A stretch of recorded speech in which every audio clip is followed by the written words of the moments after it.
well. With that, let's also move ahead because, ladies and gentlemen, it's also time for another special address in store for all of us because, on one hand, we have with us someone whose expertise in the India's bank regulation, or for that matter, supervision of foreign exchange and securities market, IT and payment system is absolutely unparalleled. And then on the other side, we also have a leader who is the 1983 batch of the Indian Administrative Service, Odisha cadre, having led senior leadership roles in the Government of Odisha and the Government of India. We will be now heading forward for the address by the regulator. And this particular session, ladies and gentlemen, I'm going to be requesting once again everyone to please take your seats. We've got two leaders joining in to share their thoughts with us. So we're just going to take a minute to set the stage before we get the session started.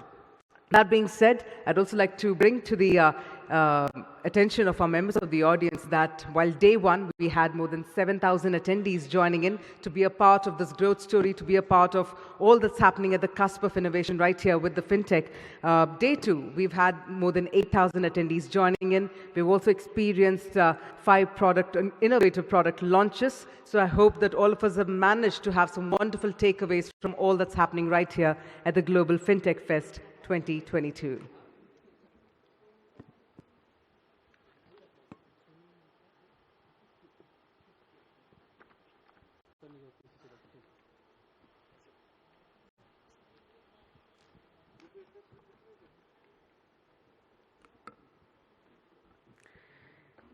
And I do realize that in the last 2 days, we also managed to rather come together as a community, and what we managed to witness here was a shining representation of financial inclusion.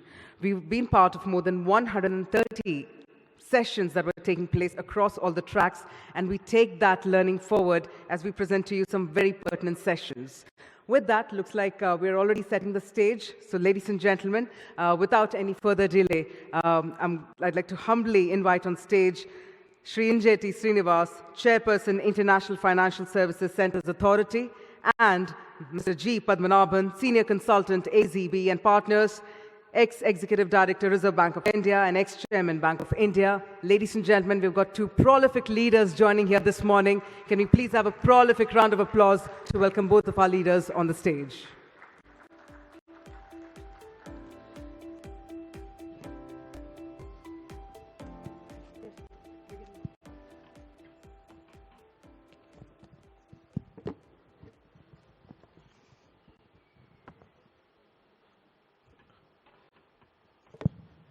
Good morning, and good morning, Mr. Srinivas. Welcome.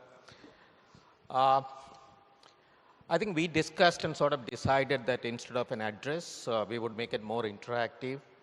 So I would try to cover a few questions initially, and time permitting, I think Mr. Srinivas would take a couple of questions from the audience as well. So just by way of introduction, Mr. Srinivas is a career bureaucrat, and as he was introduced, joined the Indian Administrative Service in 1983. He has held very challenging positions, and to pick up a few where he made a huge difference to the policy making in India, I think the concept of brownfield investment was brought in during your time, which is pretty interesting because that's something which was very critical for the India's growth story. Having said that, then I think he was just before joining the GIFT City ISCA as the chairperson. I think he was in the Ministry of Corporate Affairs, and I would say that he brought a complete transformation in the way in which the MCA works, the responsibilities of the directors who join the boards of listed companies. I think he made a huge difference there also. Then he joined the ISCA as the chairperson. Probably I would introduce him that he is the kid regulator on the block, but then you have heard the other 2. He has been there since July 2020, and if you see the kind of activities and the changes that have happened or the facilitations that have happened in the GIFT City after he came in, it's truly amazing. So he is a person who really believes in ease of business as far as India is concerned, and has been making very major changes to make this happen as far as the Indian Financial Center is concerned. Mr. Srinivas, I think if I could begin right at the beginning, why IFSC now? Because many people think that it was a time when the country was seriously thinking about capital account convertibility, and then suddenly we come out with an international financial center for India, and then I think the work has been moving very well and a lot of things have happened. So I think to begin at the beginning, why IFSC at this stage and why not capital account convertibility?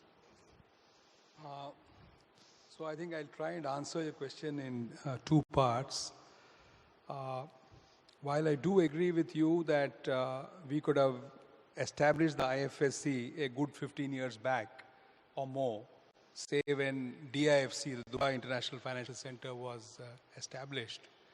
But having said that, I would say that even now, an IFSC can play a very important role in providing the pathway to internationalization of the rupee.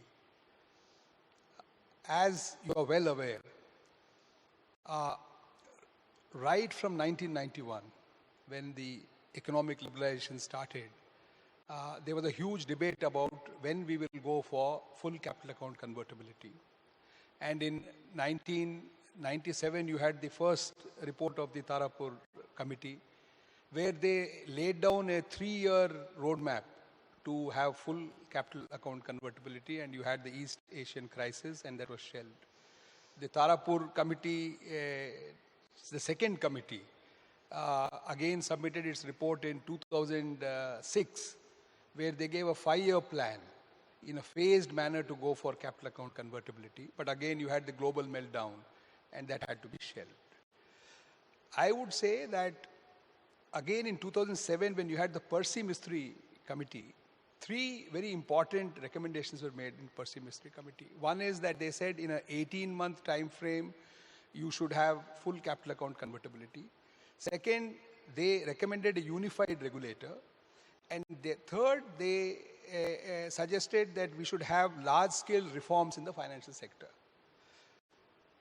Of course, you had the global meltdown. This report could not see the light of the day. But in my own view, in 2015, when the GIFT IFSC was set up, it actually implemented the recommendations of the Percy Mistry Committee, adopting an enclave approach. So I think I'll rest my point here that there's no contradiction between the two. It's a long process, and as a large economy, and as an economy which is a fast-growing economy and rapidly integrating with the global economy, we need to internationalize the rupee. But at the same time, with so many external uncertainties, etc., we need to have a calibrated approach. And that is where the IFSC can be a ground for experimenting and trying out new things. And in a very orderly manner, we can have fuller and fuller capital account convertibility. Yeah, I sort of completely agree, because I think after 2008 crisis, even the thought process around the world is changed whether a country should be fully open. And this country has probably never believed in a big bang. So this is a proof of concept to see how we can move forward in that path. But capital account convertibility or the internationalization being the ultimate aim. Okay. Sir, you also have been taking many steps as far as encouraging the fintechs are concerned. I know that about a year ago, you had an international seminar where many people converged. But I think recently you have come out with what would interest most of the audience as a fintech incentive scheme. What exactly was the thought process behind it, and what are the facilitations you have done so that our people understand this? Yeah. So as I mentioned to you, as a small island within the territory of India, the International Financial Services Center, we are a separate financial jurisdiction. We have our own role. We don't duplicate the role of the domestic regulator nor compete with them. So we feel that certain global opportunities or certain global connects which can fuel the growth of India and, contribute to our aspiration of becoming a 5 trillion or a 10 trillion economy, Those should be the priorities of the IFSC. And one of the topmost priorities, therefore, we felt was fintech. Because the way there has been an exponential growth in the fintech sector, today you have close to 6,000 fintech companies, bulk of them set up in the last 5-7 years. And the way the valuation is increasing, the way the funding is increasing, one thing we felt that a large number of these fintechs are looking for a global footprint. They're looking to seek foreign markets, but they don't have the wherewithal. Similarly, there are a large number of foreign fintech companies which want to bring their state-of-the-art technology in the Indian market, but it's not an easy thing to navigate. So we saw that we could be actually a bridge for Indian companies seeking foreign markets and foreign fintech seeking, Indian market. And in that context, we came up with a very, very comprehensive set of measures. One is the Fintech Entity Framework. Perhaps we are the only regulator who has formally announced a Fintech Regulatory Framework, which means that if you're already well-established a business and you want to set up shop and then expand to other countries, you can have a direct authorization. Or you can have a limited use authorization in a regulatory sandbox or an innovation sandbox. So this is one. So you have a clear framework to enter into the sandbox. The second is that we have a fintech incentive scheme. So it's not very common that regulators run an incentive scheme, but we do have one, where from 10 lakhs to 75 lakh of rupees, we have a grant provision. And basically, we have other measures like hackathons, etc., where problem statements are given, the people who come with the best solutions are recognized. We have this direct application also for the FinTech incentive scheme. We have the FinTech guidelines. So, in a way, we have set up a complete framework, including connects with foreign regulators.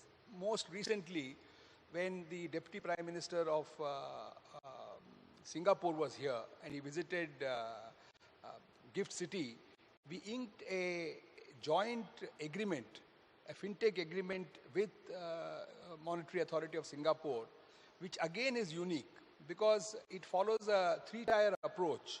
So one, at the base, we have the cross-referral. So if the Indian fintech company wants to go to Singapore, we can refer them. There is a protocol. Similarly, a Singapore fintech company wants to come to either GIFT IFSC or to India. There is a referral. The connect between the IFSC and India is that there is an interoperable regulatory sandbox between GIFT, IFSCA on one hand, and 4 domestic regulators on the other. This has been sort of steered by the Reserve Bank of India. So you are able to connect with the rest of India by connecting with GIFT. The second tier is that there is a joint regulatory sandbox. So between both the jurisdictions, having a joint regulatory sandbox, this is unique as of now. And third, which is much more ambitious, is that we can invite other jurisdictions also and have a multi-jurisdiction sandbox. So in a way, we have been able to provide that framework, we have been able to provide an incentive scheme, and we have been able to provide the connects with other jurisdictions. Mr. Srinivas, by way of little more clarity, if I have understood you, and I'm trying to see to what extent this is going to help, when you say that if one jurisdiction has referred this entity to another jurisdiction, in terms of setting up a business, in terms of going ahead, does it work as seamlessly as what happens? The example which straight away comes to my mind is Europe. Single, if you have licensed in one entity, one jurisdiction, then you can go to the other jurisdiction. Would it be as seamless as that, or would it be that because of a referral, probably the kind of due diligence that would get done will be much less or lighter? I think the latter. The latter, I okay. think we have not yet, come to that sort of seamless integration, because European Union is different. I mean, they have tried to have complete passporting, so that may not be possible or feasible at this stage. But maybe that could be aspirational. Right. Okay, now I think one of the things that we often hear now that I'm on the other side of regulation is that people having to deal with multiple regulators, right? In India, given the size of the country, that's a fact that people will recognize. There is capital market, there is insurance, there is banking regulator. Now you, as you said, following the Percy Mystery Committee or given the jurisdiction that you are handling, you are a single regulator for the GIFT City. Now, but when you make policies as a small part of India, which still has exchange controls importantly, you will have to be dealing with the multiple regulators on the other side. Now, how easy or how difficult is policy making under the circumstances, and how, because you will have to match the international rules and regulations if you are talking about international financial center, but dealing with multiple regulators in a country which is fairly tightly regulated and still has exchange controls. So how does it work? So we'll have to look at the IFSC in two parts. One is the GIFT IFSC and rest of the world. One is the GIFT IFSC and domestic India.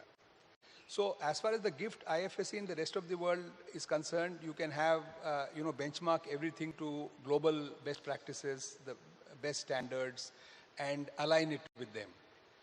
Because even FEMA is not applicable to GIFT. FDI restrictions are not applicable to GIFT. So that's possible.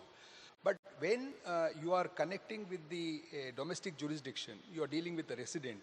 Obviously, the regulations of the resident regulators, the domestic regulators will prevail. So what we have done is, in many areas, we have had some sort of carve-outs. In some areas, preferential treatment. I'll give you an example. Say, for example, there is an order of preference in insurance sector. The IRDAI says that for a reinsurance, first it is GE Re, then it is the foreign reinsurance business, then it is IFSC entity, and then it is a cross-border reinsurer. So you have positioned yourself not at par with the domestic entity, but better off than the cross-border entity. So this could be one way. Similarly, in many things, for example, there's a bank, there's a branch of a bank in India which sets up shop in GIFT, or a branch from any other jurisdiction. We would expect that branch to follow the home jurisdiction, home regulators norms. And only if the home regulators requirements are less stringent than our requirements, only in that case our requirements will have to be followed. So in any case, coming very specifically to IFSC and the four domestic regulators, we are on, our authority has representation from all the four regulators. On your board? On my board. And we are also all together in the FSDC subcommittee, or the FSDC. We talk about financial stability and financial development. I think GIFT IFSC has a relevance both from financial stability angle and financial development angle. So there is a good coordination, good dialogue, and I think progressively, it is improving the potential of GIFT. Okay, that's okay. I just have one question from my side before we see whether I can take any further question. My question is, most of the emerging markets, the IFSC experiment has best resulted in their ending up as being booking centers because of the tax and other concessions, rather than it becoming hub of various activities. Now, I think your thought process has been completely different, what India should end up being. Could you talk a bit about that? So I think, to put it in perspective, I would make a reference to the IMF's taxonomy, which they came up with in 2000 in the Fiscal Stability Forum. where they classified the financial centers into three categories. One is the international financial center. An international financial center will have to meet certain prerequisites. First, it should have a well-developed financial system with advanced payment and settlement systems. Second, it should be supported by a large domestic economy. Third, there should be deep market liquidity. And fourth, there should be a robust regulatory framework. If you meet all these criteria, then you would qualify as an international financial center. There is next a regional financial center, which may have a well-developed financial market, etc., but it would not have a strong domestic economy. That would be a regional financial center. And an offshore financial jurisdiction or an offshore financial center would be one which doesn't have a well-developed financial sector, doesn't have a domestic market, but has, tax-driven strategies and becomes like a tax haven, tax-neutral vehicles, etc. And they may offer some niche services. So that is the third category. Certainly will agree with me that IFSC with the backing of the Indian economy would certainly not fit into the lowest category, where you can just become a booking center. There is opaqueness, there is no transparency. So it's a question of whether we are an international financial center or whether we are a regional financial center. I think that's a gradual process. So I would say that today we can't call ourselves as a full-fledged international financial center, but we have all the ingredients to mature into an international financial center, given our human resources, the cost advantage, the fairly attractive tax regime, and all these. Thank you very much. I think probably from my side, I must tell you that whatever I'm hearing around in terms of the policies that you are putting in place and the speed with which you are able to address issues, I think quite commendable. So congratulations on that. So just one or two questions from the audience, if you have any, can somebody raise?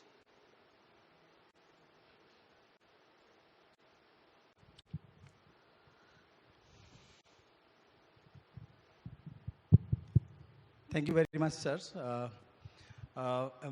Observing Gift City for last 6 years, myself Munindra Verma from Yes Bank, observing Gift City for last 6 years, and great developments over a period of last 6 years, and since last 2 years, IPSCA is also in place. One item which really is a matter of significant interest is that with so much activities happening now, bullion exchange is also operational. One thing which really is a matter of interest to me to figure out, are we also exploring multiple currency or at least US dollar clearing system in the Gift City? Because I think that will really augment a lot of payment and settlement process there in the Gift City. Thank you, sir. Yeah, so I think that's a very pertinent question. Because for any financial center to thrive, you need three things: availability, liquidity, and settlement. Though most international financial centers don't have local settlement of US dollar. I mean, I don't think, maybe only Hong Kong has it, maybe. Yes. But we are making a lot of efforts to bring in some sort of, RTGS settlement in USD. So we are in close dialogue with Reserve Bank of India, and there has been an internal committee with representatives from both IFSCA and RBI. And they have come up with some options. It seems that it is feasible, and we'll be able to come up with something in the near future. Really looking forward. So it would enable instantaneous settlement, because it's very difficult to have that, because central bank to be able to do settlement in some currency which it has no control on. That's not easy. Yeah. But there is some, if I may say,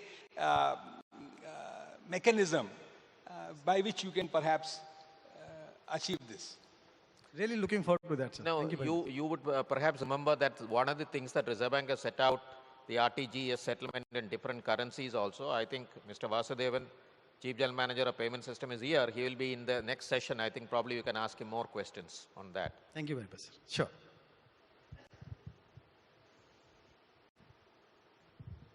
Hello, sir. Good evening. So good morning. Sorry. And I'm Deepak representing True Balance. Actually, it's a lending platform actually, and I'm also exploring a platform for trading system actually. Okay. So my question was that is it good to partner with one of the CB registered or gift registered a company, or because I see for applying a gift city, like it takes like at least 2 years of span for regulations and other things actually.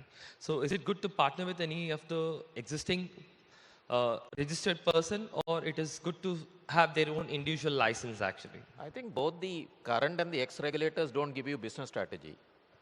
They give you only answers to, but anyway, you No, want... but if you're telling me that it's a very onerous process to register yourself in gift, that's not the case at all. I mean, the complete registration process can easily be completed within a month or so.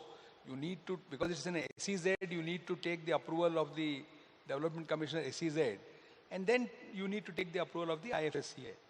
So it's a time-bound approval system, and registration or licensing in no case would exceed 30 days. It could be even earlier. So, and unless you're a registered entity, you can't conduct business. But I think that's one thing, sir, if I remember, I mean, I could perhaps use this term we all took care initially when we were framing the regulations in terms of the regulatory responses to applications. Clear time limits and all have been set right in the beginning.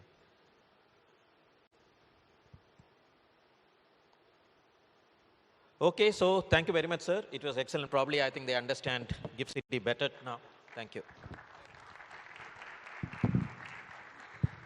Thank you very much, Padmanabhan sir, and thank you very much, Shri Srinivas. Thank